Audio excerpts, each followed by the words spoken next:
les groupes scolaires, tous les écoliers de France, collégiens, lycéens, ont dû avoir recours au numérique pour suivre l'école, pour mettre en place la continuité pédagogique. Ce qui fait que de nombreux outils, dont le mien, j'utilise le NT Benelux School, ont très vite été saturés, ont rencontré des problèmes techniques. Comme tous les serveurs quasiment de tout ce genre de services sont ou saturés ou tombés en panne, c'était un peu le chaos les premiers jours.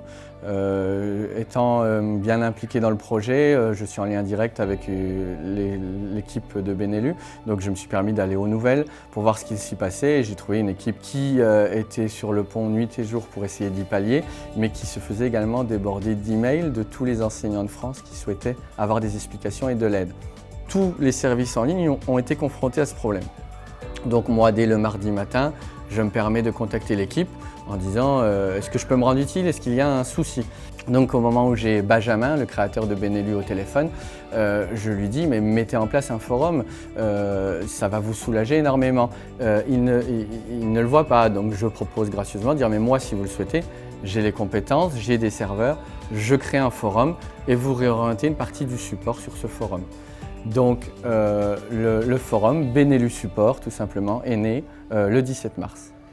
Et effectivement, on a eu plus de 1000 connexions par jour au début du confinement et des dizaines et des dizaines de messages d'enseignants ou alors même à la fin des parents se sont dirigés vers nous et nous disaient je ne peux pas supprimer un travail dans le dossier de ma fille et on s'est rendu compte que le compte parent a certains droits, le compte enfant a d'autres droits et si vous voulez en fait c'est des problèmes que tout le monde rencontre dans l'utilisation d'un ENT.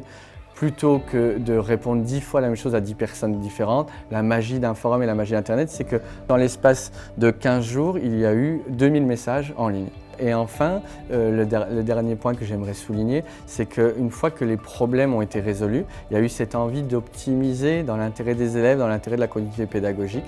Et j'ai amorcé la chose en publiant des tutoriels pour donner des conseils, des astuces aux enseignants. Et on est allé plus loin que la résolution de problèmes, on est allé dans les astuces, partage de pratiques de classe à distance. Et il y avait également une partie d'enseignants qui était dans cette demande-là, puisque de nombreux enseignants se sont rendus compte qu'ils n'étaient pas formés, pas suffisamment formés à l'usage des ENT, à l'usage de l'école à distance. Et on a pu avoir aussi des enseignants aguerris qui avaient cette envie de partager. Et il y a eu un élan de solidarité, comme on a pu voir dans de nombreux domaines pendant le confinement. Il a eu également lieu à un plus petit niveau sur le forum Benelux au niveau des enseignants. Parce que ma conviction, mon intuition me dit que les usages de l'ENT ont été accélérés par ce confinement et que ce forum sera à mon avis d'un grand secours pour de nombreux enseignants dans les années à venir.